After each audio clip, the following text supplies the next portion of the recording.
Essa expressão aqui é... E agora? Os lugares, né? Não tem... Eu estou lutando aqui, estou brigando. São só as 2 semanas que a gente vem, a gente ficar acostumado com o microfone. Acho que não, acho que deu certo. Boa noite para todos, sejam muito bem-vindos à Casa de Padre Pio.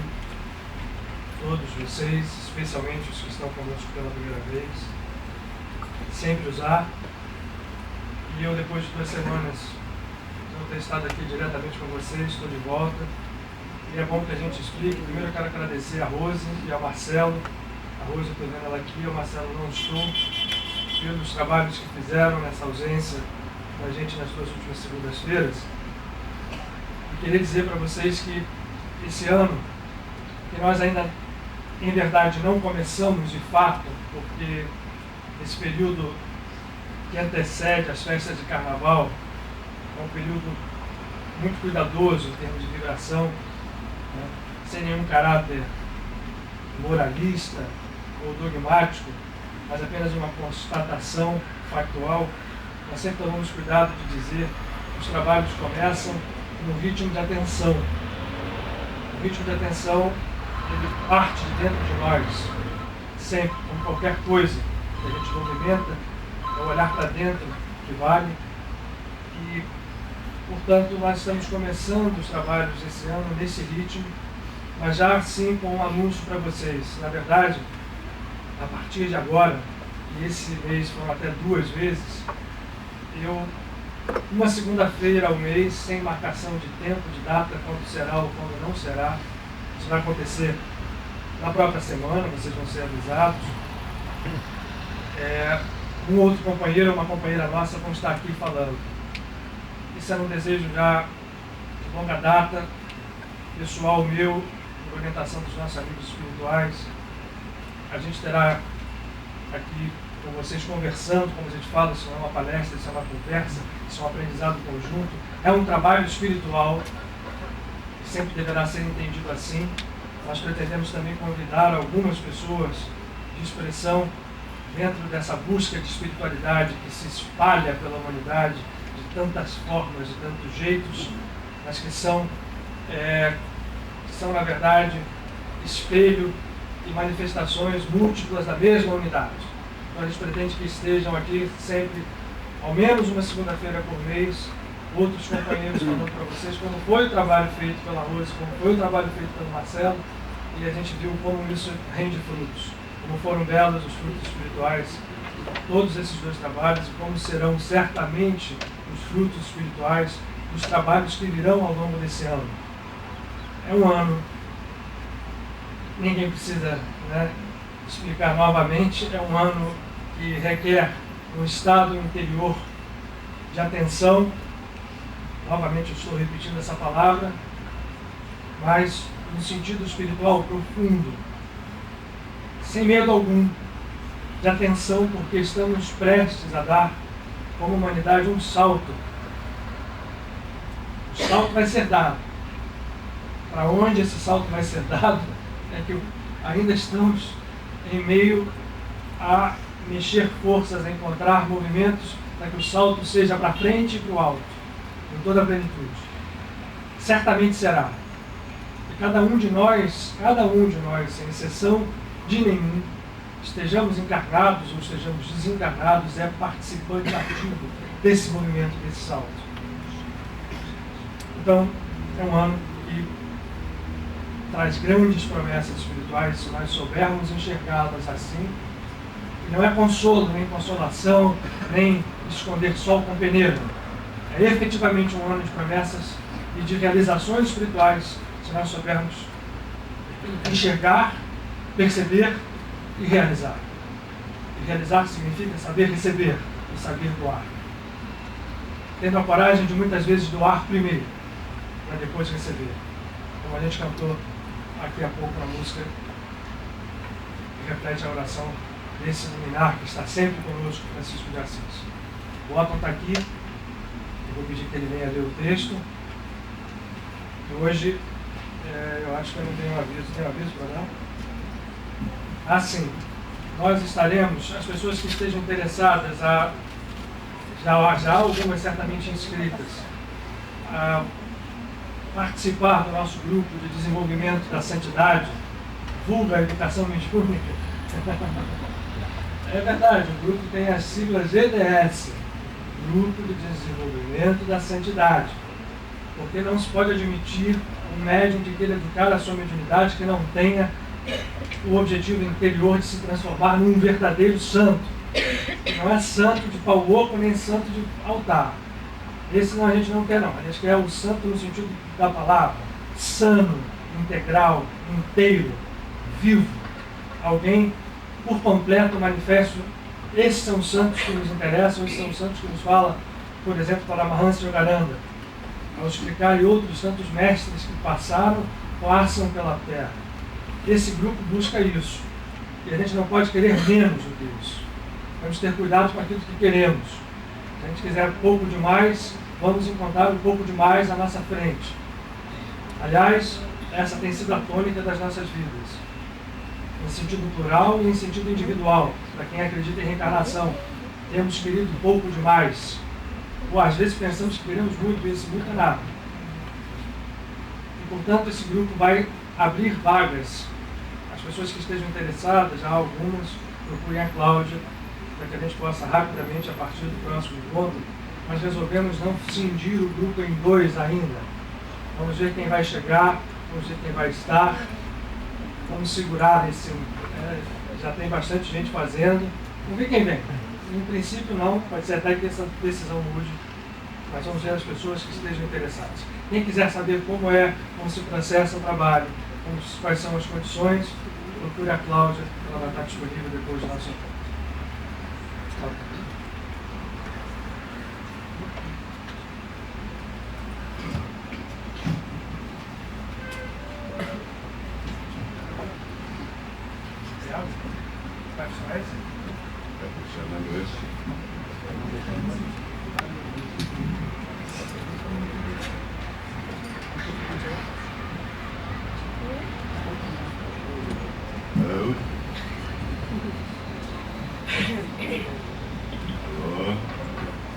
Alô. Boa noite.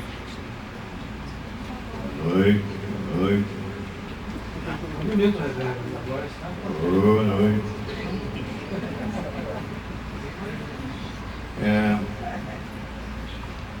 Na verdade, está ouvindo mesmo?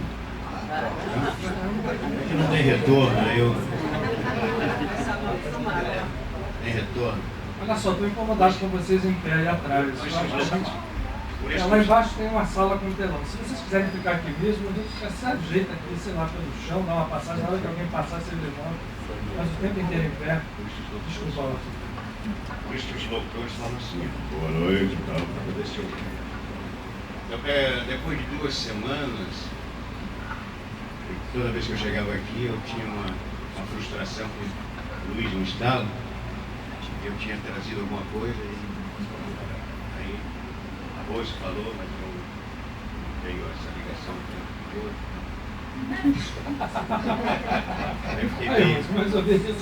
eu fiquei meio inibido. Depois veio o Marcelo veio, ele não está aqui hoje, deve estar ajudando lá a Glória Pérez na Índia. Para não falar tanta bobagem.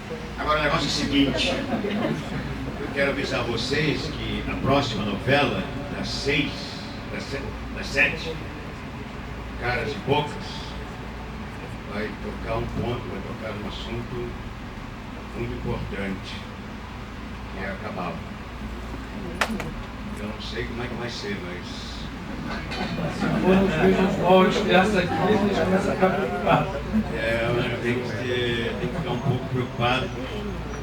Eu não sei como é que vai ser. Não sei se o autor é entendido, ou estuda, ou fez o estudo, não sei. Eu sei que ele falou que vai falar sobre a Cabala. Em várias outras novelas já falaram sobre espiritismo, sobre reencarnação, não sei o quê. Essa está falando sobre a Índia. Então, vamos falar sobre a Cabala. A próxima, não sei o que é. Vamos ver. qual é a próxima, agora o que é que vai falar. Bom, mas o que eu queria dizer é o seguinte, no dia 25, Luiz seria segunda-feira 26, aí aconteceu que eu preparei não, a rádio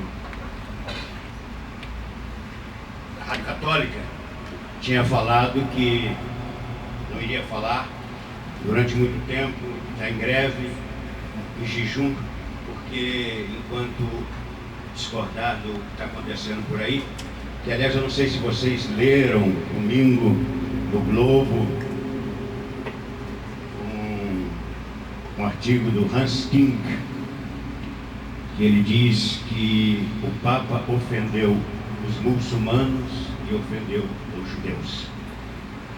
Aliás, é um artigo que vocês todos deviam ler, que é maravilhoso, que ele explica o retrocesso que está acontecendo, e eu tenho a impressão que eu vou ter que alguém dizer: construa a minha igreja. Porque a coisa não está nada boa. Bom, aí eu, no dia 25, parece até que eu estou dando palestra, né? Não estou não, viu? Pelo amor de Deus, eu não sou palestrinho. A verdade é o seguinte, no dia 25 foi a conversão de Paulo. Aí eu vinha para dizer isso, mas na hora não deu. No dia 2, que Luiz também deveria vir, não veio, que além da festa maravilhosa de Iemanjá, da Bahia e tal, como sempre a minha Bahia é maravilhosa, foi também a apresentação de Jesus, né? Maria, foi José, aí eu fiquei, também tinha um texto para dizer, mas já foi passado, e é como diz o mestre, se Deus quisesse que nós vivêssemos em passado, Ele colocaria os olhos atrás.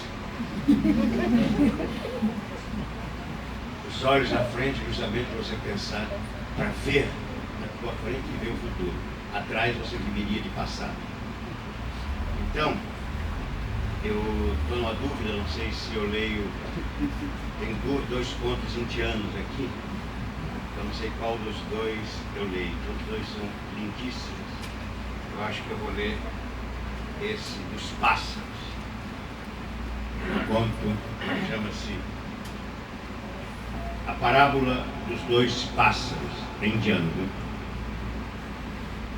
Sobre uma árvore encontram-se dois pássaros, um nos galhos de cima, outro nos galhos de baixo.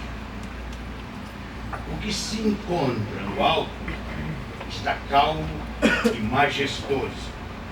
O pássaro de baixo, ao contrário, está agitado, saltando de galho em galho. Ele pica as frutas, umas doces e outras amargas. Quando pica uma fruta especialmente ruim, ele levanta a cabeça e o que vê lá em cima? O pássaro brilhante, aspirando a se parecer com ele, aproxima-se do pássaro brilhante.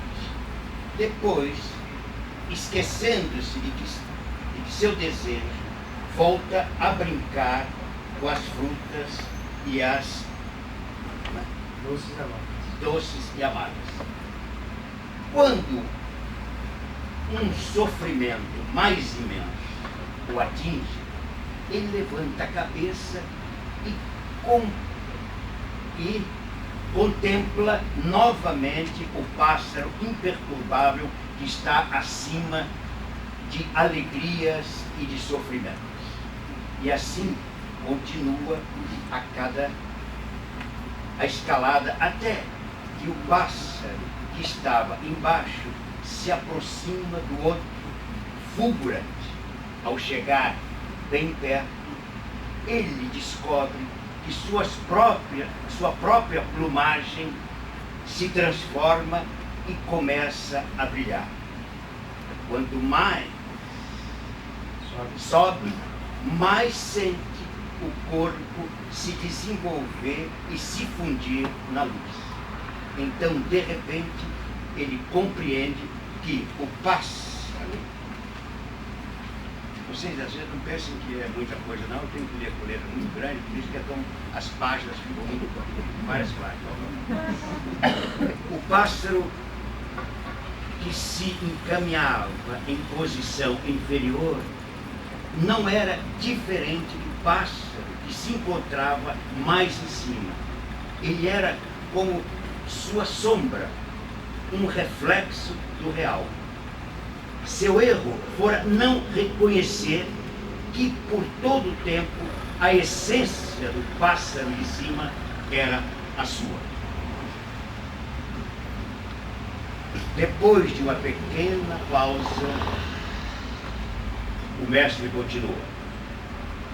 O pássaro, o supremo, é Brahma, Deus que está para além de todas as dualidades e, todavia, presente nelas. O pássaro inferior é a alma humana, sujeita às funções terrenas e das alegrias e pesares, das experiências agradáveis e desagradáveis, das lisonjas e das ameaças. Com muita solicitude, o mestre dirigiu o olhar e falou: ora, quanto mais a alma humana se aproxima de sua verdadeira identidade, mais ela se liberta dos conflitos passageiros deste mundo e mais dela entra na beatitude descritível de Deus. Já está no fim. Voltando-se para os jurados, ele disse: essa parábola Vivekananda reúne vários dos ensinamentos da semana, os ensinamentos essenciais de que chamais hinduísmo, mas que nós chamamos de Savatana Dharma. Hein? Savatana Dharma. É que eu não aprendi com o Marcelo. Savatana Dharma. A religião eterna ou de ordem pensante das coisas que resta de mim depois da morte. Que resta de mim depois da morte? Quem sou eu? Tais são algumas das questões fundamentais de todos que devem fazer para nós hindus. O eu verdadeiro não é nem o corpo, nem a consciência. Escondido em cada um está o além de todos os condicionamentos. Não é separado de Deus. A experiência religiosa é a descoberta em todos os seres, do ser que está para além de tudo. Nós acreditamos que o homem não se move do erro para a verdade, mas de uma verdade inferior para uma verdade superior.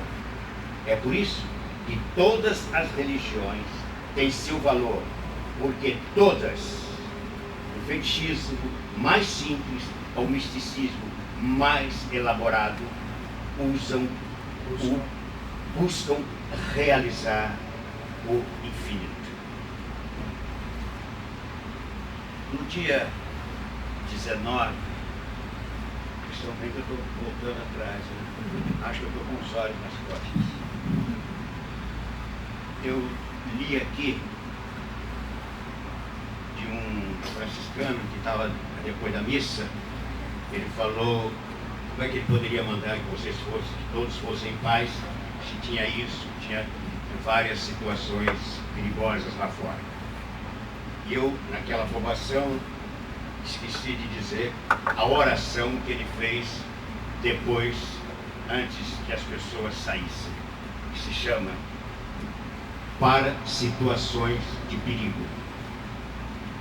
Deus esteja presente. Nada tema. Ainda que aparentemente seja só, o Senhor está comigo e junto de mim. Sou o seu bem-amado e Ele é o meu. Legiões de anjos caminham à nossa frente e às nossas costas, e cada lado de nós, pois que eu levo a cadeira da majestade. São eles os seus batedores e os meus, e estão atentos. Não se aproximará de nós o inimigo. Toda a energia de malefício será transformada em benefício, pois eis que segue comigo o alquimista, e nossa caravana não tropeçará nas pedras do caminho, pois que elas se transformarão flores à nossa passagem, e eis que seguimos com o Senhor. Que assim seja.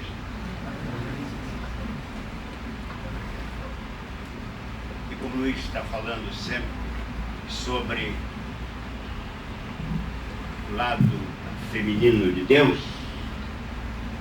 a face feminina de Deus, eu tenho que terminar aqui com uma frase que eu acho que é definitiva, que ela diz: Deus é Pai e ainda mais Mãe.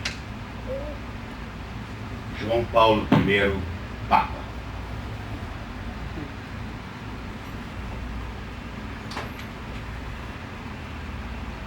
Essa frase custou caro para ele.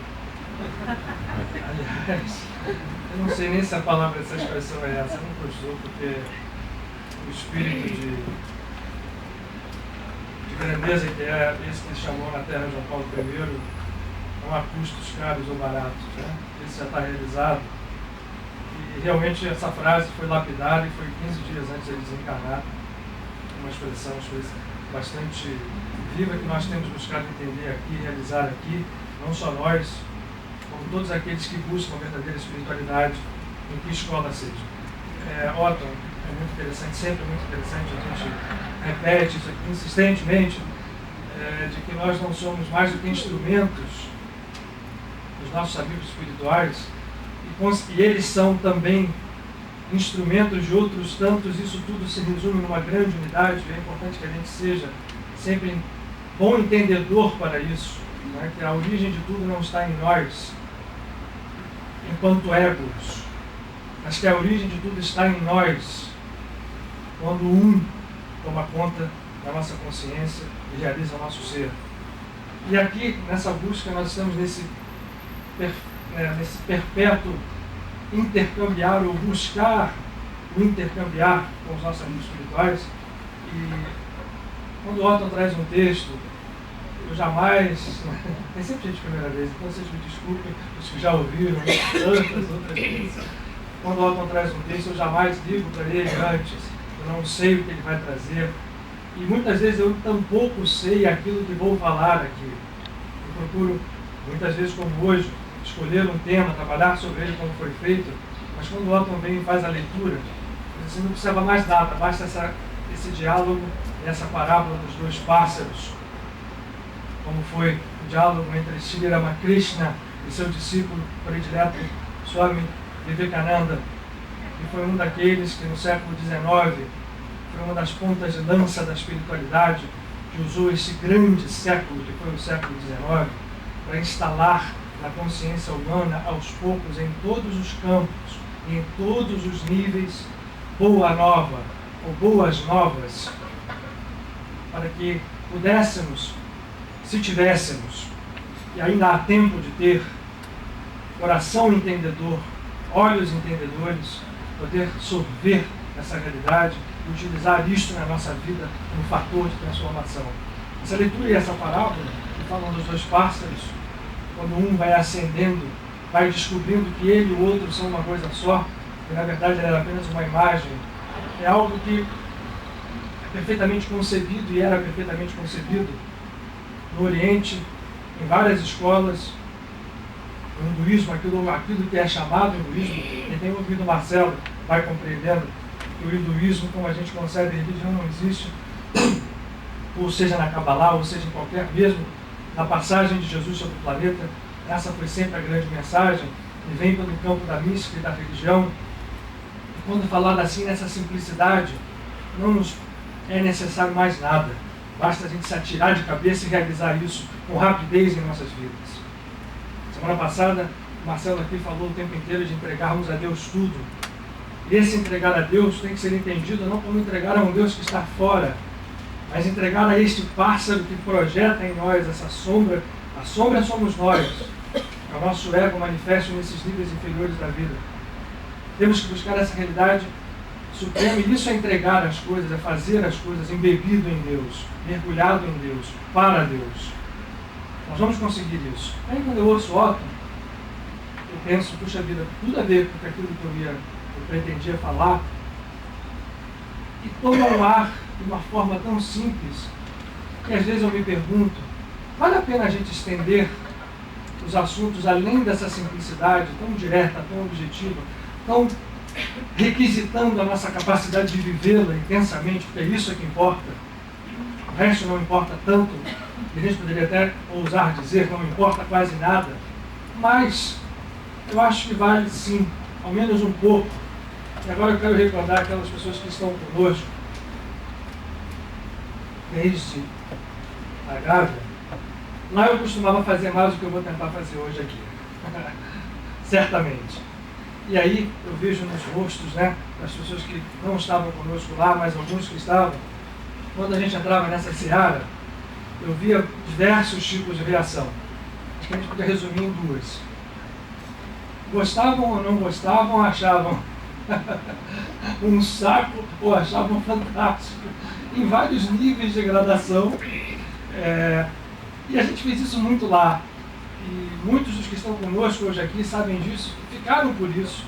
Eu acho que, na verdade, assim, todos os caminhos são válidos, nós podemos abordar todas as coisas, se a gente entende que o nosso propósito único, específico e objetivo é buscarmos essa realização divina.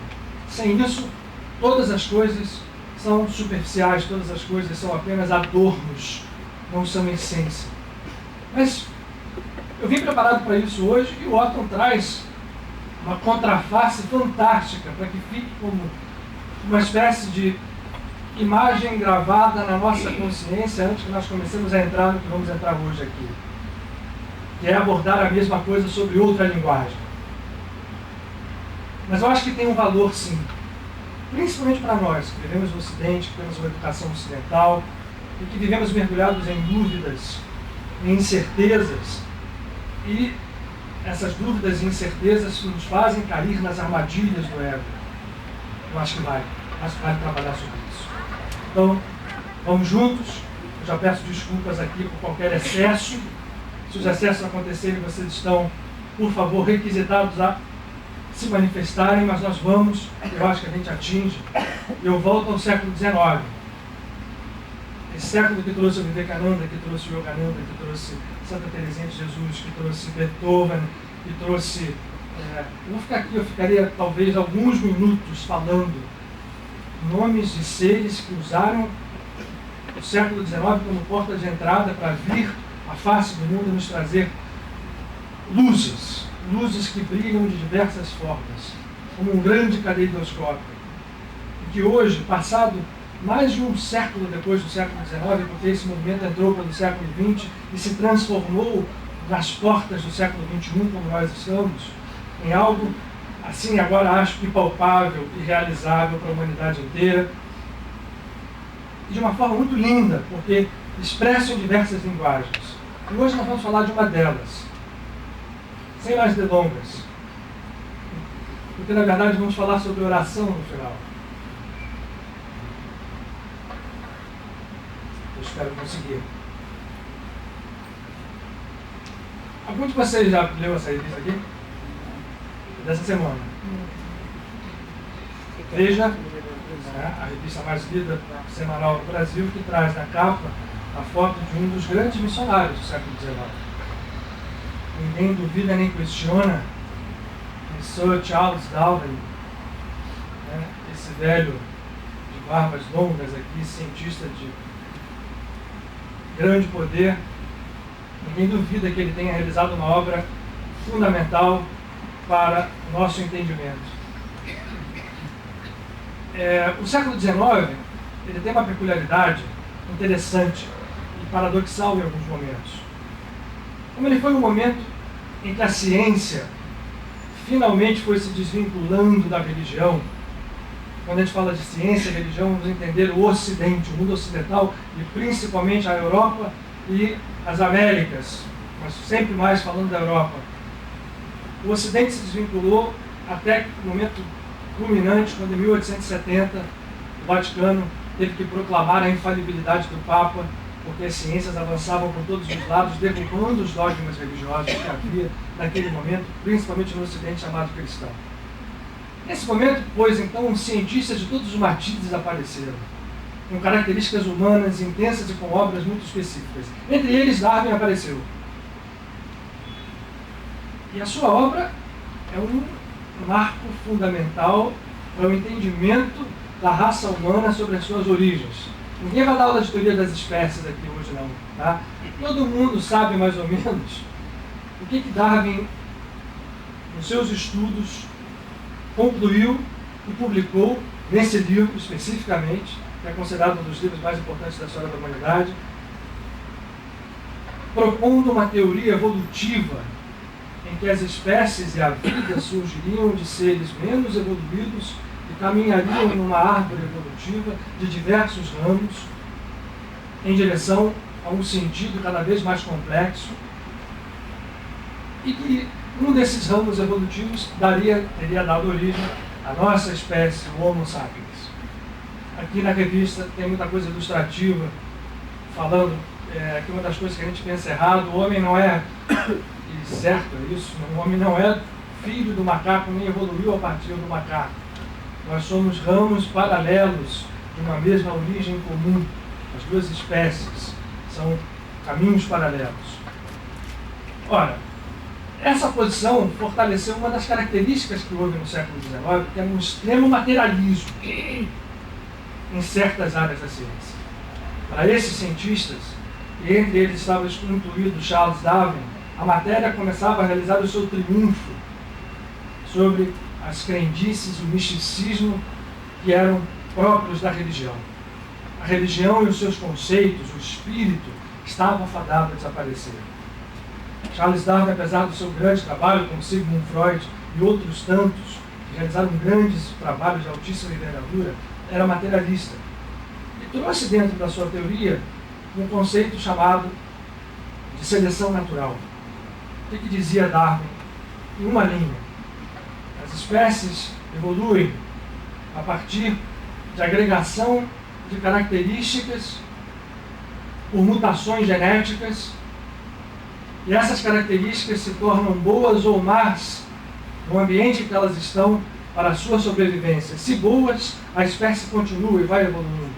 Se más, ela desaparece. Essa é a seleção natural. Não é má nem boa, apenas realiza algo implacável. Esse conceito triunfou, e pelo que a gente vê, chega de falar lá do século XIX, vamos falar agora, 150 anos depois. Né? Continua. A capa da revista semanal desta semana diz o seguinte, eu vou ler para vocês rapidamente. Por que Charles Darwin não conseguiu expulsar Adão e Eva dos livros escolares? Aí vem embaixo os subtítulos. 1 século e meio de teoria da evolução que mudou o lugar do homem na natureza. As escolas brasileiras que usam a Bíblia nas aulas de ciência. A fé e a razão, os grandes cientistas. A fé e a razão, 2 pontos. Os grandes cientistas que nunca abandonaram a ideia de Deus. Ora, se isso é matéria de entendimento de CDEUM ainda hoje, eu acho que vale a gente debruçar sobre esse campo mais ou menos misterioso da ciência, para entender o seguinte, ou procurar entender o seguinte: Será que é verdade mesmo que a ciência, como está posto aqui nessa primeira página, é o oposto, não da religião, mas da espiritualidade? Será que o conceito de ciência é tão cruel e tão duro nas suas descobertas que ele expulsa da vida de quem queira entender o que se passa quanto às perguntas básicas: quem eu sou, de onde eu venho e para onde eu vou? Será que esse conceito é tão duro a ponto de ter que expulsar de forma total aquilo que nós entendemos como espiritualidade? Eu diria que a primeira resposta já foi dada pelo Otto, quando nos falou de grandes pioneiros da verdadeira espiritualidade e da verdadeira religião que veio ao mundo, que vieram ao mundo no século XIX. Mas houve outros e que lidaram com campos muito mais difíceis de se lidar e triunfaram nesse campo. É sobre isso que a gente queria falar um pouco hoje, aproveitando que essa história de evolução espiritual e evolução material estão postas em discussão.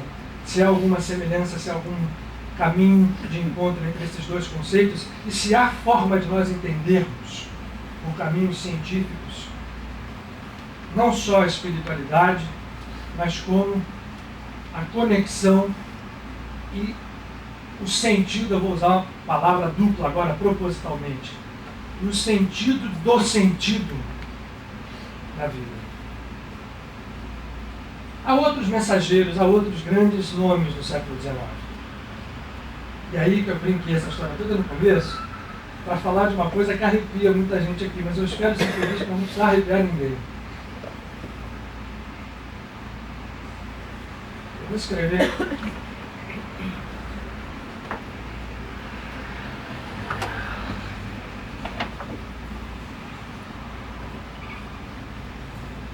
um nome aqui. Riemann.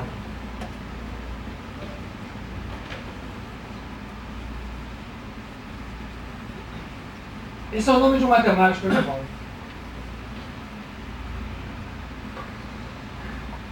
Riemann. Quem já ouviu falar de Riemann aqui? Bastante gente. Legal.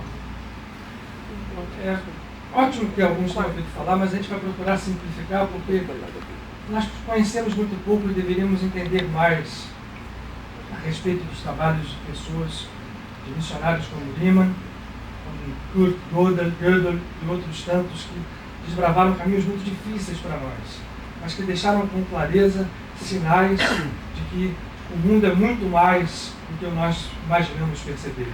Aliás, há uma citação que eu queria fazer do Marcel Proust, já que o Otto falou dos olhos para trás, aquele livro, né, Em Busca do Desconhecido,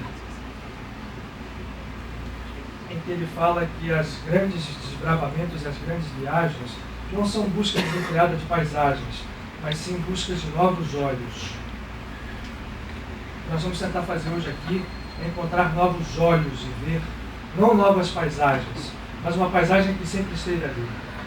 Riemann foi um matemático alemão que viveu no século XIX, pois nesse século, que nos trouxe uma coisa, eu vou simplificar ao máximo, não vou dar volta nenhuma, e depois que eu falar, se vocês acharem que vale a pena, a gente vai desdobrando as falas. Ele nos trouxe uma coisa muito interessante, a partir do trabalho de um outro seu predecessor, chamado Gauss. Todo mundo já ouviu falar na curva de Gauss, todo mundo já ouviu falar, né? Já participou de alguma coisa que a curva de Gauss teve importância na sua vida.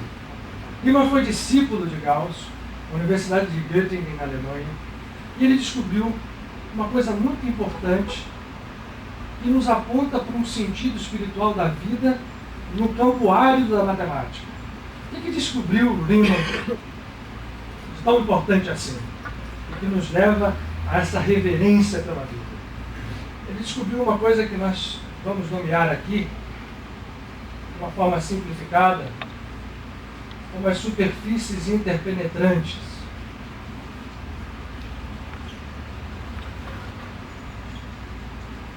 E que são nada mais, nada menos do que entendimentos, conclusões matemáticas a respeito de uma coisa que nós conhecemos todos, Falei que eu ia usar bastante isso aqui. Vou tentar fazer bem grande, não escrever pequenininho. Todo mundo já estudou isso aqui no colégio, não estudou? Números primos.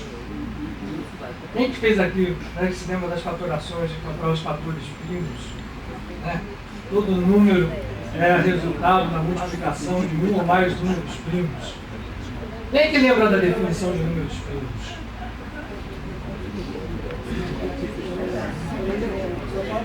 Opa, está de quanto?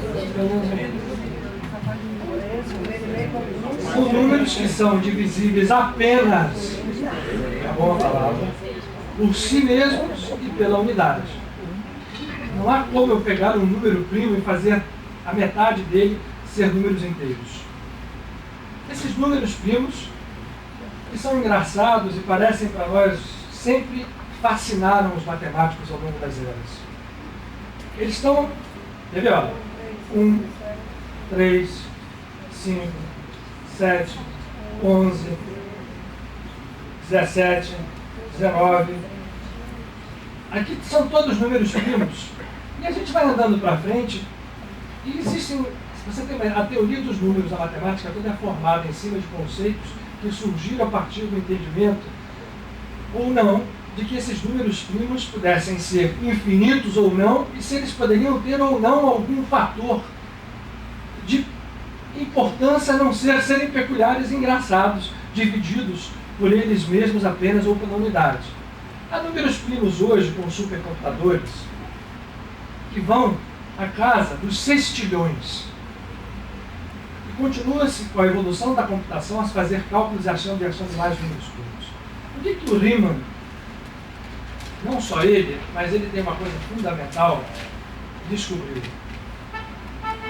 Eu uso a palavra descobrir de propósito, porque há dentro da matemática uma celeuma, até hoje, entre os próprios matemáticos. Se a matemática é alguma coisa que existe dentro da própria teia da vida, da estrutura da vida, é um conceito que faz parte da vida e nós, portanto, a descobrimos, ou se ela é criada pelo homem. Eu uso descobrir porque vocês já entendem a forma que eu penso e como alguns matemáticos, como Riemann, pensavam. Riemann descobriu o seguinte: a tentativa de encontrar fórmulas que calculassem o número de primos, ou a sua frequência, ou a maneira como eles se distribuem, ou a utilização deles em certas técnicas matemáticas, levou ele a encontrar uma coisa interessante. Agora me perdoe um pouquinho, porque a gente vai chegar, a gente vai avançar um pouquinho e tentar chegar a um encontro.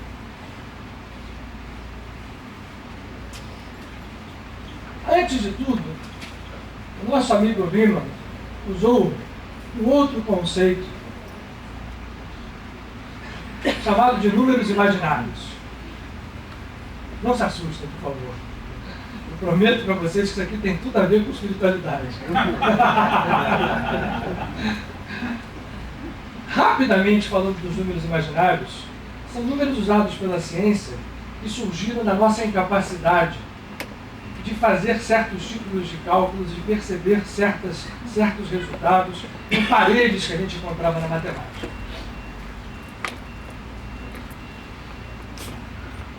Todo mundo sabe, né, que os números são representados sobre uma reta. É natural que a gente entenda que 0, 1, 2, 3, 4, 5 em direção ao infinito existem. É natural também que a gente entenda que frações de números inteiros possam ser colocados sobre essa reta. 1/2, 1/4, 1/5, 1/6.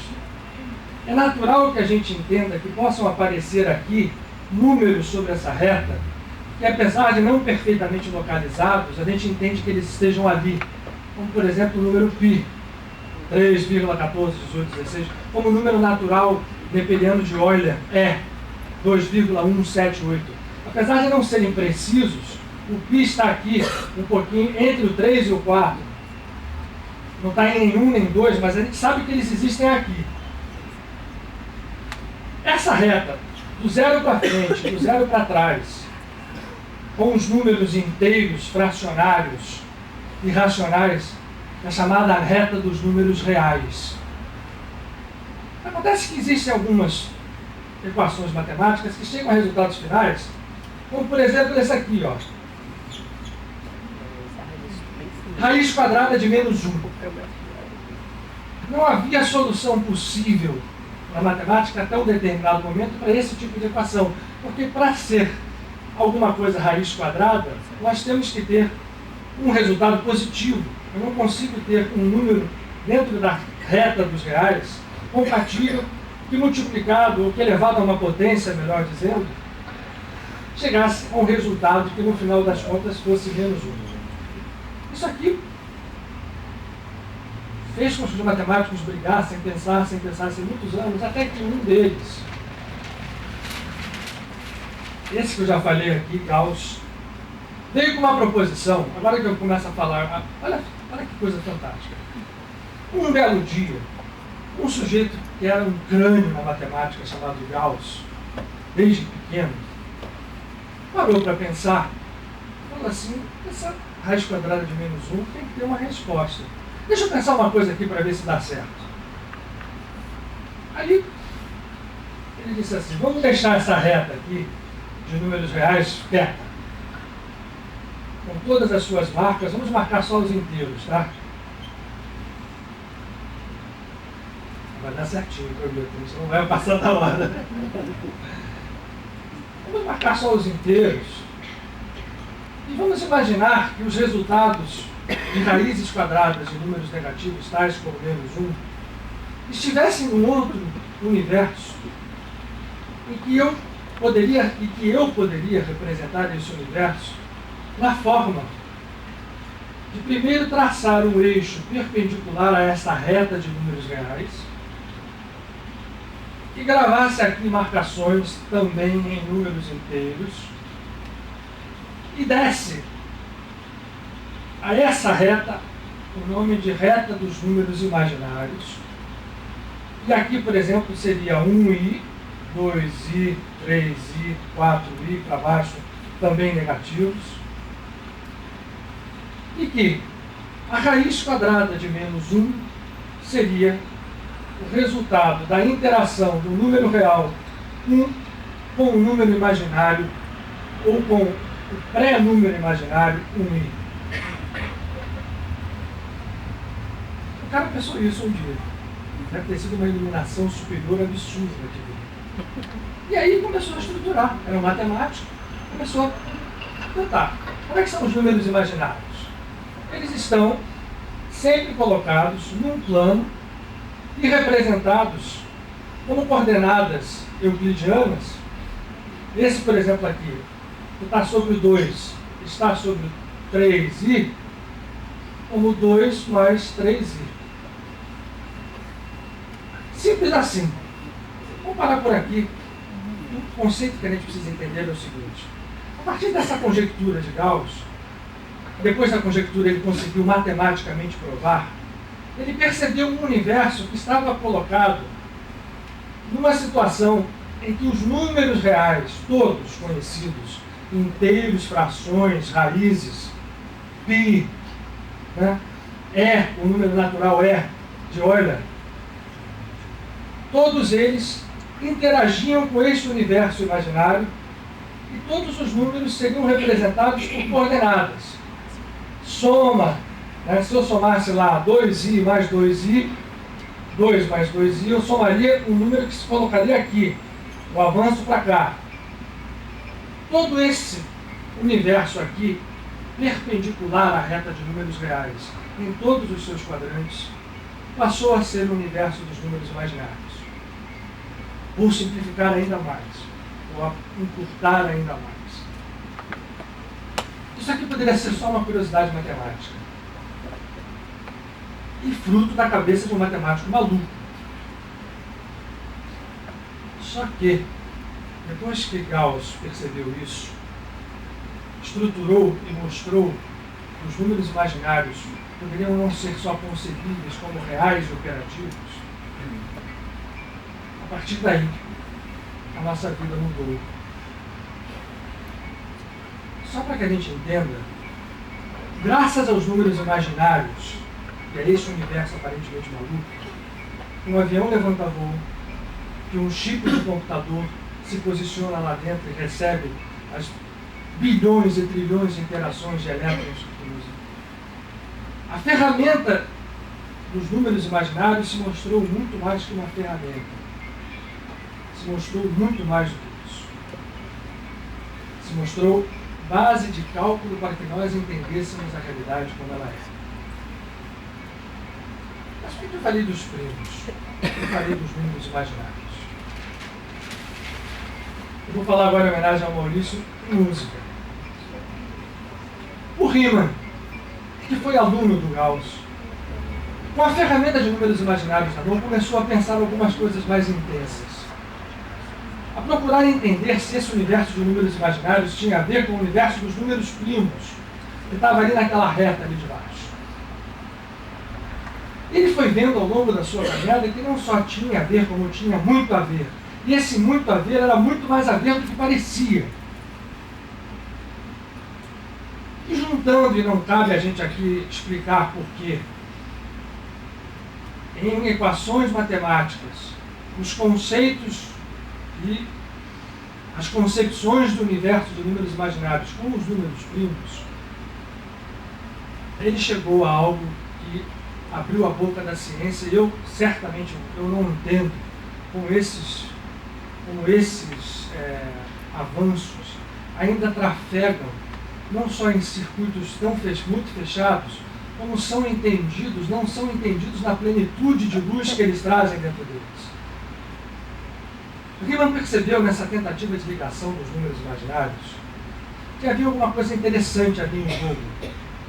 Ele estava percebendo que o próprio universo estava se desdobrando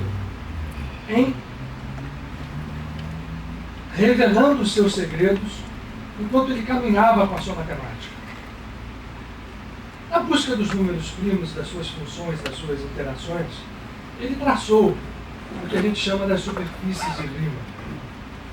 Vocês viram lá? Eu falei que ia gastar o troço todo, né? Eu acho que vai. Vocês viram lá que para tratar de números imaginários, eu preciso sempre de duas retas perpendiculares, ok? Eu preciso da reta real e eu preciso da reta imaginária. Ou melhor dizendo, da reta que vai dar origem ao universo imaginário. O universo imaginário está aqui, no plano. Ele é bidimensional. O número imaginário, muitas vezes as pessoas pensam que ele está posto aqui nessa reta. Isso é só uma referência de construção do número. O número posto aqui, o Riemann começou a querer estudá-los. Ele pegou isso daqui e queria estudar isso dentro de um outro plano. Se aqui tem duas dimensões, e ele queria estudar isso dentro de um outro plano, que também tem duas dimensões, ele precisava de 4 dimensões para trabalhar. É assim que os matemáticos, é assim que a teoria das supercordas trabalha com dimensões a mais. São dimensões de cálculo, que algumas delas se refletem dentro da realidade. Ele precisava de 2 aqui e de 2 aqui, para trabalhar na sua teoria. Fez isto matematicamente e representou em imagem. Aí você vai lembrar do Otto. Por isso é que eu falei que o Otto tinha tocado no ponto sem a gente ter falado nada um com o outro. Ele pegou aquelas 4 dimensões, é impossível. Mentaliza 4 dimensões aí, algum de vocês. Consegue, não? Nós estamos enfiados nesse instante numa consciência tridimensional, onde temos 3 dimensões parciais e que regulam a nossa percepção. Uma de tempo, mas que fica metida dentro dessas 3. Matematicamente é possível entender e conceber calculando 4 ou mais dimensões, mas graficamente não se pode representar nada além de 2 dimensões ou, no caso aqui, o máximo que nós podemos fazer é representar num plano 3 dimensões, sendo que isso aqui é leste, oeste, aqui é a altura e aqui norte e sul. Ok?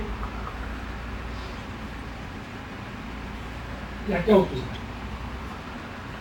Eu fiz aqui a perpendicular para a gente entender profundidade, tem que dar uma encolhida no ângulo, tá? Mas isso aqui, se fosse algo, seria 3 perpendiculares uma outra, mostrando as dimensões espaciais. Riemann fez, e aí o Otto antecipou com aquele poema belíssimo que não precisava desses números todos, a seguinte coisa: ele projetou uma sombra tridimensional de um universo quadridimensional, que era aquele que eu mostrei para vocês antes, aqueles 2 planos mais 2 planos. Eu preciso de 2 para tratar dos números imaginários, eu preciso de outros 2 para fazer cálculos. A soma desses 4 planos, ele fez uma projeção tridimensional na busca dos números primos, se utilizando dos números imaginários por correlação de equações, para entender que números primos eram esses, aonde que eles estavam, como é que eles se comportavam, o que eles faziam, se eles tinham alguma eficácia prática ou alguma função prática, ou eles eram uma moeda jogada por um ser maluco que lançava dados e ia colocando números primos ao longo da reta em posições aleatórias. Essa projeção tridimensional de algo quadridimensional é exatamente igual à nossa sombra projetada bidimensional do nosso ser tridimensional. Dependendo da forma como a gente projeta uma sombra, ela pode dizer nada. Uma sombra de frente da gente, ela diz um perfil traçado, mas eu não reconheço ninguém por uma sombra frontal. Se eu virar de lado e fizer uma silhueta, dependendo de quem for, a gente reconhece na hora, tá certo? Então, mesmo as sombras bidimensionais oferecem informações diferentes sobre as realidades superiores. Nessa tacada aqui, o Riemann abriu a porta para um segundo movimento. Eu vou explicar depois a vocês aqui. Vou tentar, pelo menos. Espero ser feliz nessa minha aventura, na nossa aventura em conjunto. De uma tacada só, ele vai entender números primos, ele vai abrir porta para uma coisa que nós conhecemos hoje como a holografia, porque em cima desses cálculos, o matemático húngaro que inventou a holografia, agora me fugiu o nome dele, desenvolve a holografia. Nós estamos vendo, quem tem YouTube já viu lá na CNN aquela transmissão de Chicago da repórter aparecendo dentro do salão enfim, lá de trabalho deles, em holografia. As pessoas até perguntam, mas isso não é jogo de câmera? Não. É holografia mesmo, para valer. Todo mundo já deve ter visto isso. Então a gente já entendeu que essas coisas não são tão etéreas como pareceriam. Uma tacada só, Riemann percebeu que essa projeção tridimensional, através dos seus cálculos, trazia uma agregação de números primos. Isso aqui é norte, né? Isso aqui é sul, isso aqui é leste e oeste. Então aqui é como se eu estendesse na mesa um plano bidimensional onde eu pudesse andar. E aqui em cima está a altura. A sombra tridimensional calculada por Riemann tomou, quando ele ia calculando os números primos, uma coisa mais ou menos assim, ó. Se vocês puderem entender que isso aqui é um morrinho, isso é um morrinho, isso aqui é um morrão, eu fico feliz. Imaginem que nós estamos olhando para cá e tem um morrinho aqui, morrinho e um morrão enorme. Para fazer essa coisa tão complicada, ele usou uma função, e agora eu vou falar de uma linguagem matemática, que é muito simples, mas querem ter certeza, essa função, eu não tenho dúvida, é a origem de toda a expressão criada que nós entendemos como universo. É através dela, é através desse cálculo, é simples para burro. Vocês todos, se não conhecem, eu vou voltar para cá, tá? Isso aqui é... Vamos perceber de cara. Eu nunca sei escrever zeta em grego. A função zeta em grego diz o seguinte: que nós temos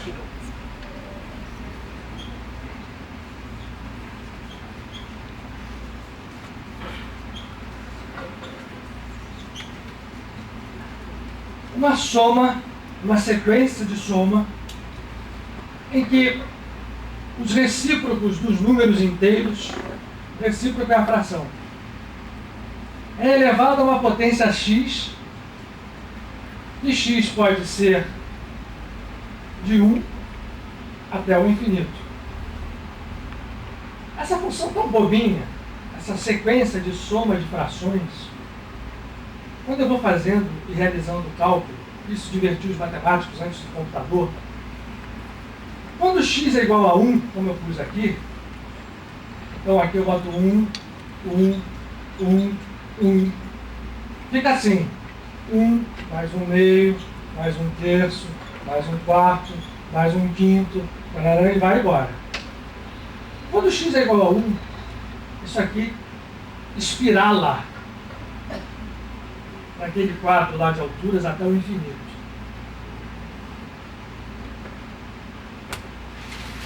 Eu não posso fazer um morrinho de altura infinita, mas eu fiz um morrão. Então, esse morrão aqui é esta função zeta,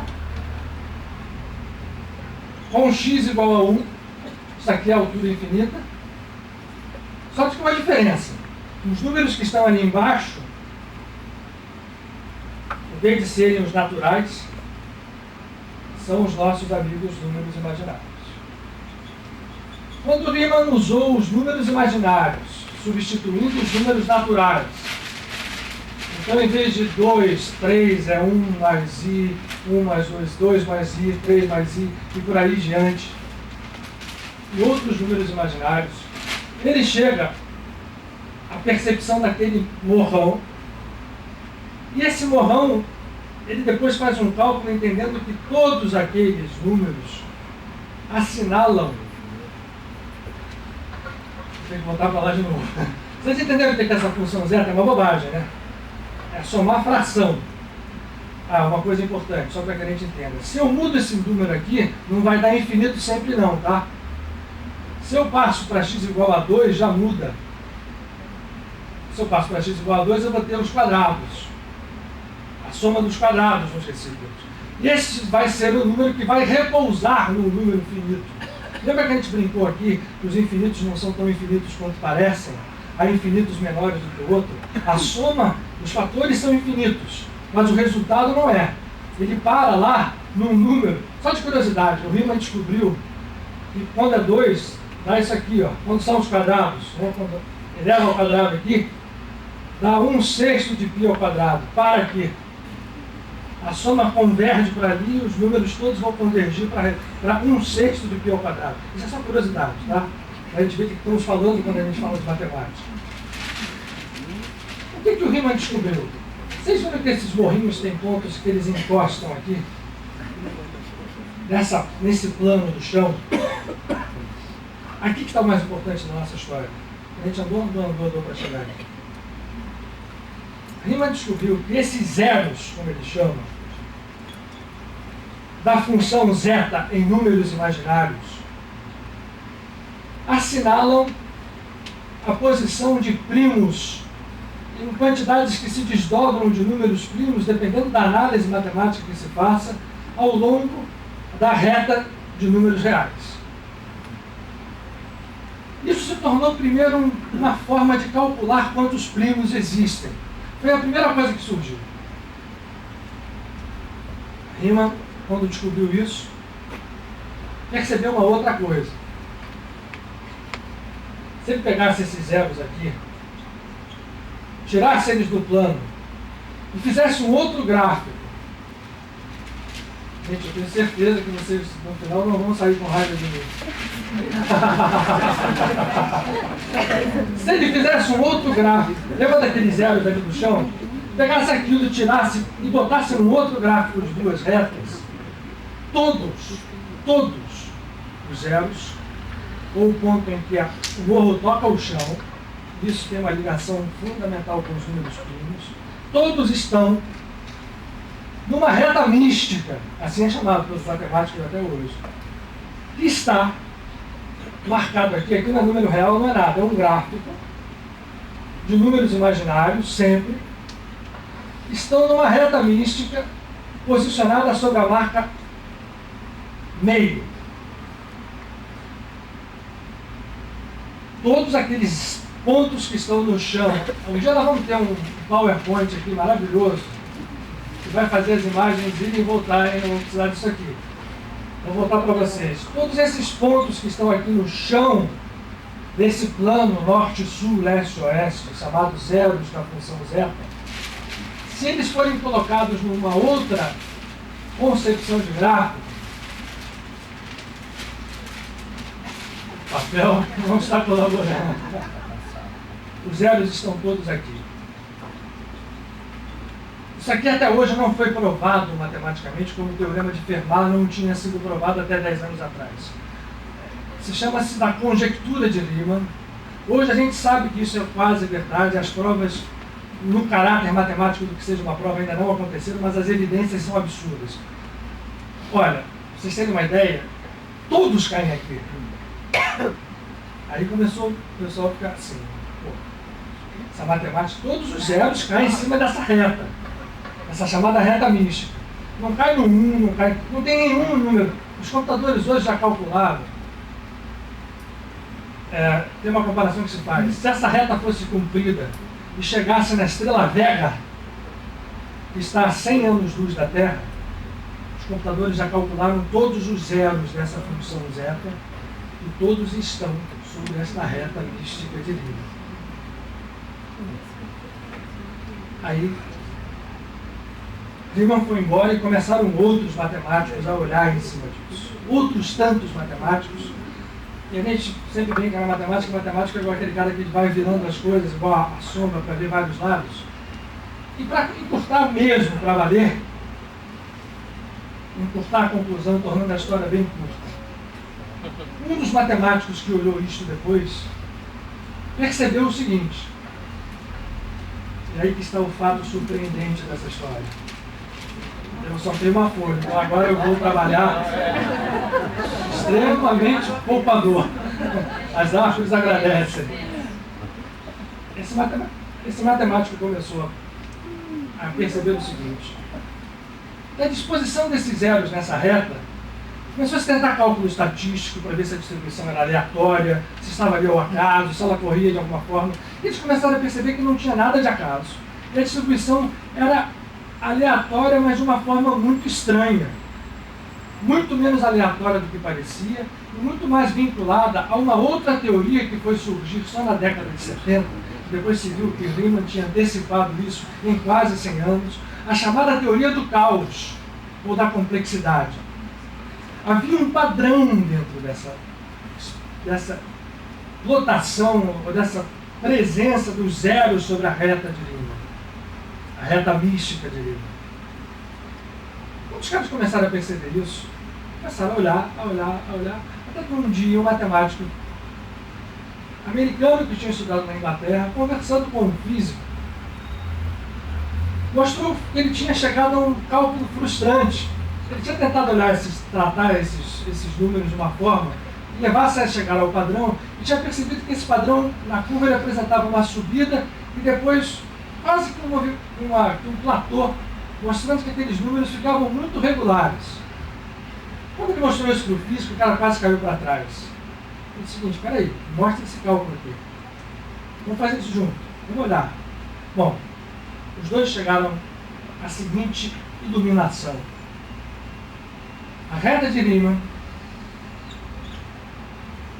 com os seus zeros marcados, eu vou relembrar a vocês que os zeros são os momentos em que a função zeta dos números imaginários chega ao valor zero, é exatamente igual aos níveis de energia que a mecânica quântica apresentou, chegou à conclusão, nos quais se manifestam os elétrons da nuvem eletrônica ao longo do átomo. Vejam só, trabalhos em paralelo de um matemático que começou a inventar uma história lá que ele do nada, bom, deixa eu levantar uma reta aqui, colocar um número aqui e fazer uma coisa chamada número imaginário. A coisa avançou e quando os dois olharam e viram que os níveis de energia do átomo, principalmente dos átomos mais pesados, como o urânio, por exemplo, de número 92. Eles analisaram especificamente o átomo de urânio 92 com peso atômico 238. O número atômico é 92 e o peso 238. Eles observaram que especificamente uma determinada quantidade de zeros da reta espelhava com perfeição os níveis de energia aonde os átomos se apresentavam. Um outro matemático olhando, ele olhou os zeros. Quando a gente fala zero aqui, não é zero só um número, não. Os zeros são equações que chegam a um valor imaginário de zero nessa função zero. Ok?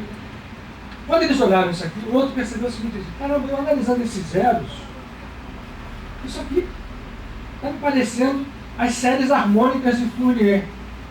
Né? De cada zero desses, parece que emana uma onda senoide, que é uma série harmônica de Fourier. Né, professor Marcos? Porque as séries harmônicas de Fourier são exatamente como a música se manifesta na criação. O Pitágoras, quando pegou lá e encheu a pilha de água e bateu e deu uma nota, depois ele tirou metade da água, foi batendo e sabe, subia a cada água que ele tirava uma oitava, ele chegou a uma série harmônica que nada mais é do que aquela função zeta de a soma dos recíprocos. Isso levado a cálculos mais profundos mostra que, por exemplo, o que um instrumento, hoje o Maurício tem um teclado eletrônico aqui que ele pode pegar e fazer um som de violino e um som de clarineta, não pode? Se ele apertar a tecla e trocar o... Se você pegar um violino, pegar na corda e pegar uma clarineta e soprar, o som vai ser identificável. Esse é o violino. Tem clarineta aí? Não.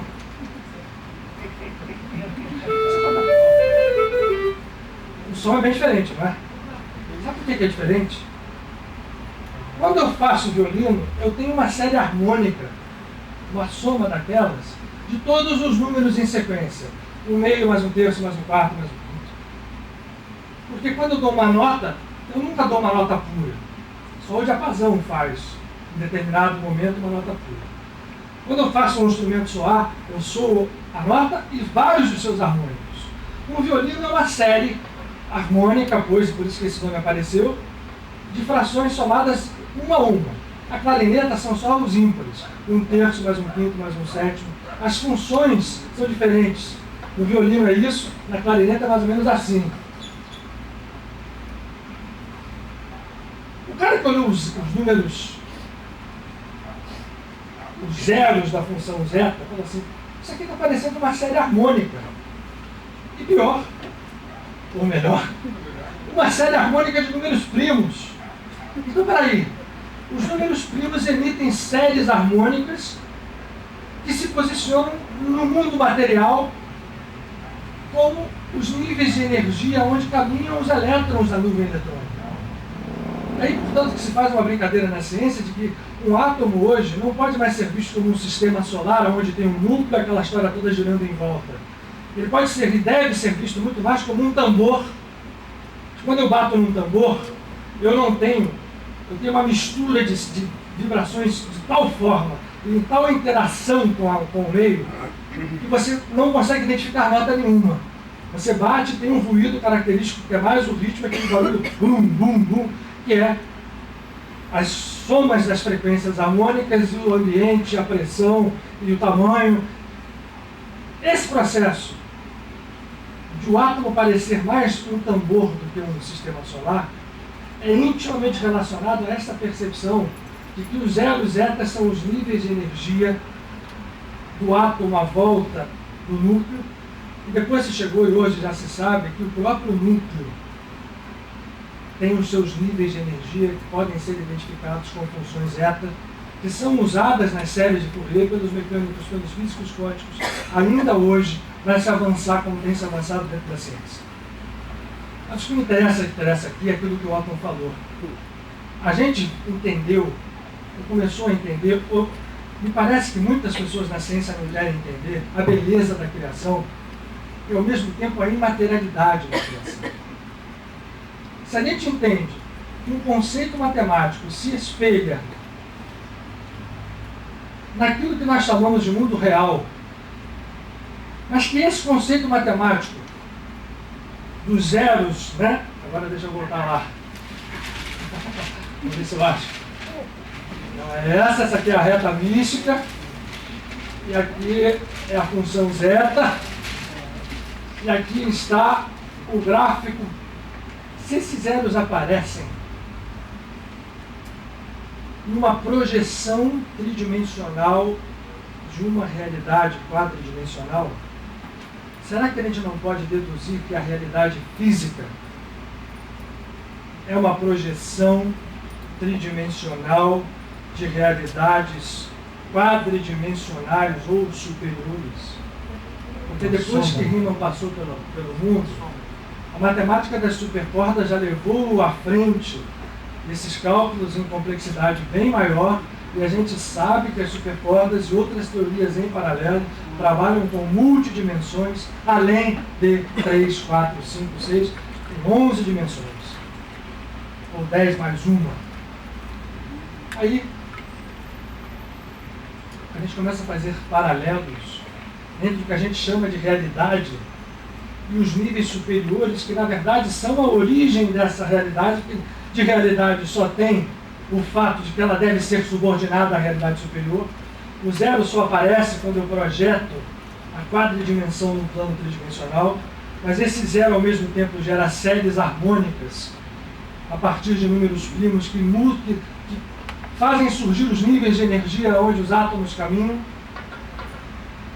numa ligação absurda. Hoje, isso na ciência é impressionável, é usado largamente para se calcular várias coisas. Eu só fico bobo. Como é que os cientistas não param para olhar e falar assim, caramba, tem alguns, vamos fazer jus ao Amit Goswami, vamos fazer jus a outros cientistas que de repente param para ver o seguinte, tem realidade além da realidade, ou melhor dizendo, a realidade não é tão realidade assim quanto parece. Fora o fato da gente entender que isso aqui, é nisso aqui que se baseia as percepções que a partir do momento em que a gente viu que as partículas subatômicas se comportam numa dualidade onda-partícula, isso foi constatado e a mecânica quântica surgiu daí, a eletromecânica quântica surgiu daí. A partir disso, esse entendimento levou a esses todos outros entendimentos que hoje são muito mais profundos e caminham em campos que lembram o misticismo. Tanto que essa reta é chamada de reta mística de Riemann. E dali surgem séries harmônicas para a gente entender que o universo é todo música. A matéria é vibração de frequência. Um CD como é que é? Como é que um CD faz? Esse cara que estruturou essas séries harmônicas, o Fourier, ele diz assim, se eu tivesse milhares de diapasões tocando simultaneamente, eu conseguiria, somando as frequências de cada um deles, reproduzir instrumentos e por sua vez, a orquestra inteira. Porque eu estaria somando todas aquelas frequências, eu conseguiria o violino. O CD é isso. O CD tem ali em cada ponto de bits um diapasãozinho, que quando é emitido e é traduzido pelo alto-falante, ele vibra, e a gente tem ideia de que tem alguém tocando aqui. Hoje, com a qualidade que a gente tem e a fidelidade, você às vezes pode imaginar que tem alguém tocando ao vivo um instrumento. Mas são reproduções dentro deste arcabouço que surgiu com a matemática de Riemann. Olha isso tudo.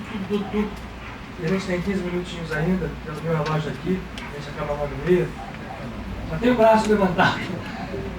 Para dizer o seguinte, a nossa matéria física é tão irreal, mas pode ser tão real quanto o conceito que eu tenho de que existam realidades superiores. Qual é a importância prática disso? Se eu sou aquele pássaro que está lá e que ao sair desta projeção eu entro na realidade que me pertence, de onde eu realmente não saí, eu conseguirei não só entender, como a partir do momento em que eu entendo, realizo, eu consigo transformar essa realidade. E um dos instrumentos mais fantásticos que nós temos, mas que não utilizamos para tal, é a oração. Oração e meditação. São as duas linhas práticas de trabalho que fazem com que os zeros das funções zetas dentro de nós ganhem acesso às dimensões superiores, que nós passamos a coordenar isso, ao contrário de sermos coordenados por isso. Nós perdemos o pé em algum momento e vivemos ao reboque das forças, como aprendizes de feiticeiro, já falei isso aqui tantas vezes, que perdem o controle em algum momento da criação, e aí quando a gente vê Adão e Eva tão maltratados aqui, como se fossem dois seres ridículos, quando não são, quando a gente entende que a simbologia que está por aqui por detrás, que os códigos que estão por aqui por detrás, falam muito mais de evolução do que Darwin pudesse imaginar. A teoria da evolução é uma realidade, mas é uma realidade muito mais profunda do que o Darwin pôde sonhar ou pôde imaginar. Eu acho que nós chegamos a uma hora, em um momento da evolução da humanidade, que nós precisamos atentamente não desprezar nada. E aí, alguns vão precisar de entrar por aqui, para poder entender que a gente precisa se libertar disso. Se a gente não quer só conhecimento por conhecimento, ou conhecimento por vaidade. Outros não vão precisar disso. Rogério, tem uma pessoa... Depois eu passo para o Maurício, ele levantado primeiro. Ele falou, mas eu vou passar para a Paula. Fala. Eu te pedi para o microfone, como tem gente lá embaixo, faz a pergunta que eu traduzo aqui. Não é uma pergunta, ou então a sua observação. Eu ouvi uma palestra e depois li um texto de um xamã brasileiro, indígena, chamado Cacaverá Jecupé, que é um Chicarramã. Você ouviu uma palestra de um xamã, e um texto de um xamã. E ele disse que quando os portugueses chegaram aqui, eles entenderam errado uma etnia ou uma tribo chamada Tupi. Na verdade, não era Tupi. Tupi quer dizer som em pé, é o ser, que tem um som dentro de si. E a cosmogonia xamânica indígena brasileira explica que o mundo foi criado por 7 tucães, que são os 7 sons do universo. E o Tupã, eles entenderam pelo som do coração. Tupã. Isso valia que eu te passasse o microfone para você falar. Não uma tradução justa. E esses, Quer falar? esses sons... Peraí, vamos ver se eu consigo lá. Repete para o pessoal lá de baixo isso aí, por favor.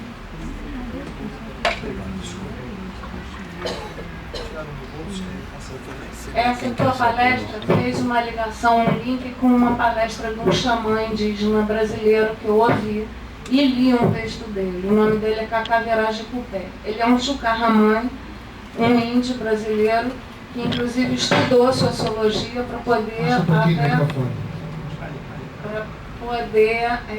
passar para os outros não só toda a sua cultura, como a questão espiritual, que a gente quando une, é tudo muito parecido, é parecido com os Vedas, é parecido com todas essas questões que você está trazendo.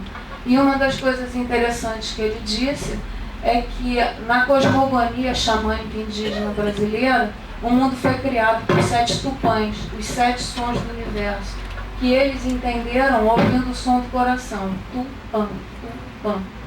E tupi quer dizer som em pé. É o som que o ser recebe do universo e que tem dentro de si.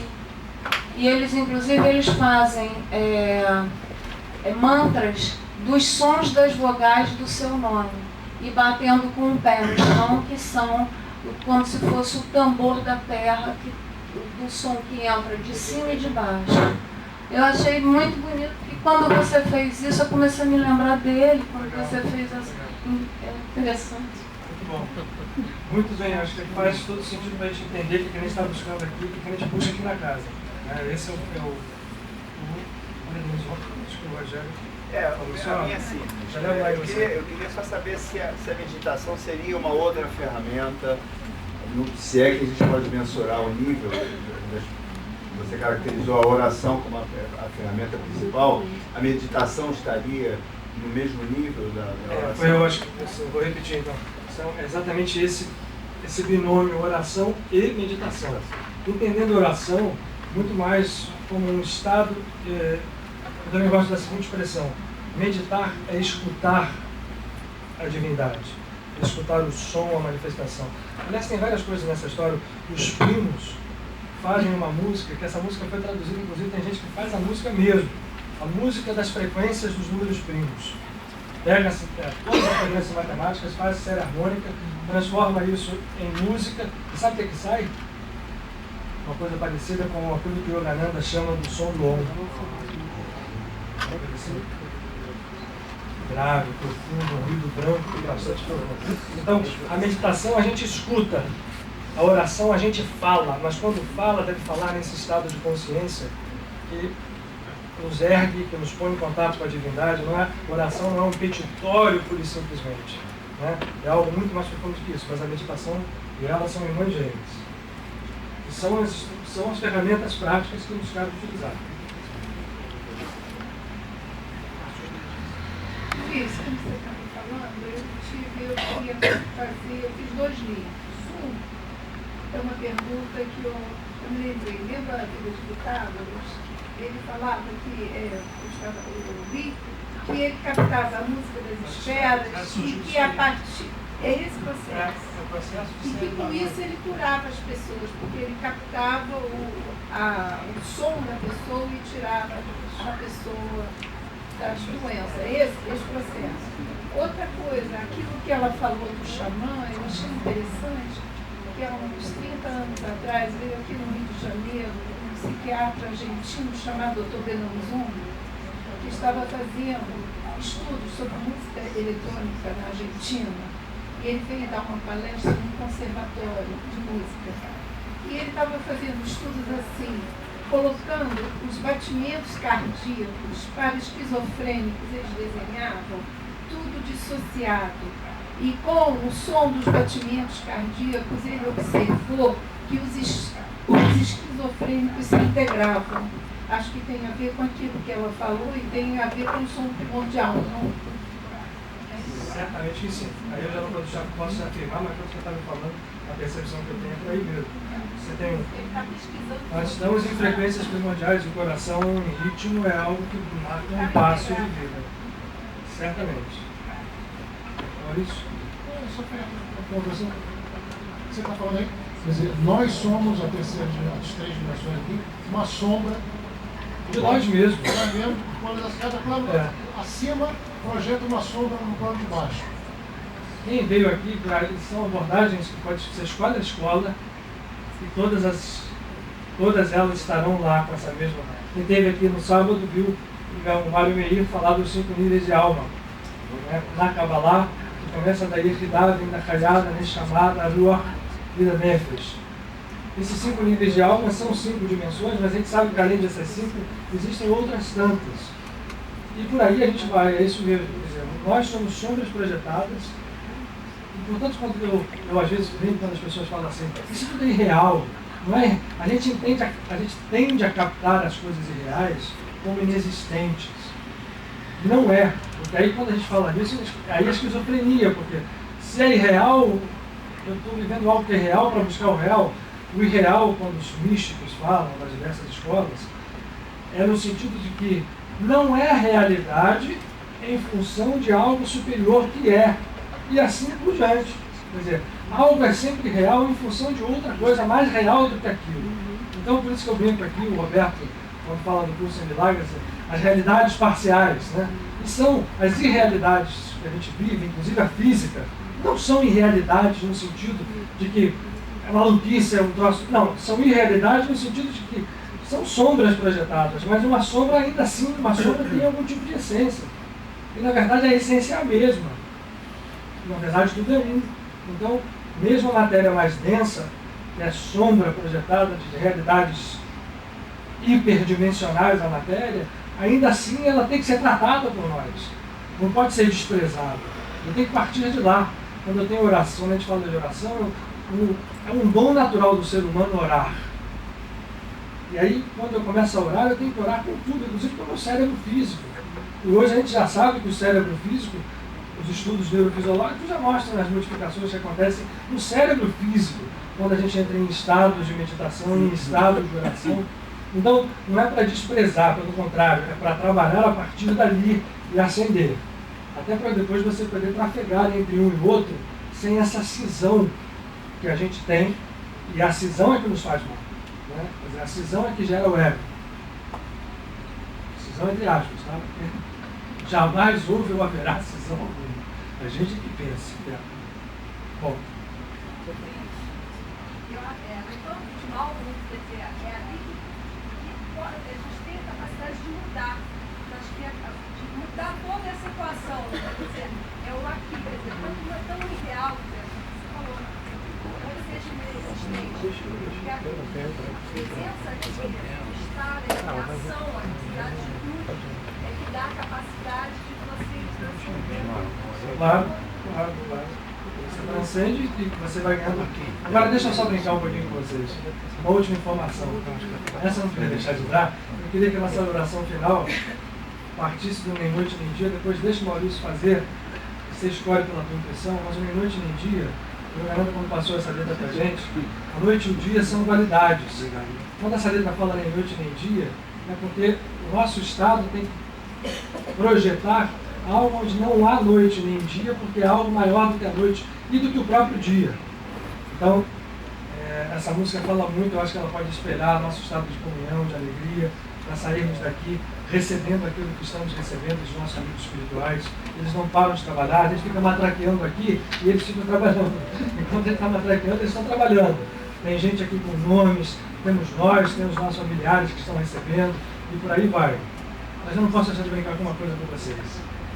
Nessa brincadeira de zeros e de coisas, há momentos aqui nessas caídas de função que são chamados exatamente momentos. É dali que surgem, são dos momentos, ou dos zeros momentos, são os específicos zeros nessa função, que surgem as séries harmônicas baseadas nos números primos, e essas sim é que vão dar origem aos níveis de energia do átomo.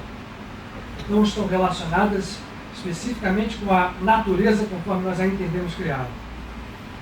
Esses momentos estão na função beta, especificamente em alguns números. O primeiro é o 1, que nós vimos aqui, nessa espiral ao infinito. O segundo é o 2. No 1 veio o 2. Do 2 veio o 10, diz o tal. Do 10 vem as 10 mil coisas. Eu vou falar, tem uma coisa aqui no teorema das partições que relaciona o 10 com esse número que eu vou falar agora aqui. Quem adivinha qual é o terceiro número? Vamos ver. 3? Não. Nem o 7. Tá. 42, é claro. E deu uma briga matemática danada, porque o 42, e aí eu falei aqui do Mochileiro das Galáxias, o 42 é o número do momento na terceira série que origina, chamaríamos assim, o zeta momento na expressão do mundo físico. Não é à toa que os cabalistas falam que essas letras, o nome de letras 42, está numa oração, eu comecei a falar com vocês aqui, e que é sério, gente. Não é cabalá, não é religião, não é coisa nenhuma, é instrumento de trabalho, para a gente fazer e usar, e a partir daí crescer espiritualmente. O número terceiro é o 42. Sabe qual vai ser o quarto? Não, aí também já seria demais. O quarto é 24.024. 24 mil. O salto vai ser grande a este número. Mas o 24, a gente vê. Enfim, os 24 anciãos. Mas o 42 mas por isso é que nós vamos fazer um dia especialmente aqui, um sábado, onde eu vou trabalhar com vocês as 7 linhas do Anabecor e as 42 letras que formam o Anabecor, e são tidas por Shimon Bar Yochai e pelos cabalistas como as 42 letras da criação. Eu acho que esses caras, há 2.000 anos atrás, estavam sabendo de alguma coisa.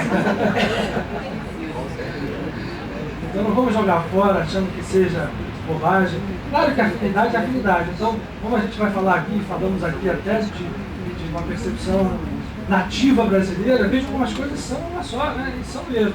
Cada um se articula para aquilo que mais queria. Né? E assim, vamos já dar e acabar? Podemos desligar a luz para que a gente cante. Para quem não tem tanta, possa cantar. E aí eu pediria que nós cantássemos depois disso, senhor. Você me lembrei do Salmo 23. Galo que era pequeno, Salmo menor. Depois em português, depois em... Esse salmo a gente sempre... Agora isso é uma coisa, então não precisa explicar. para explicar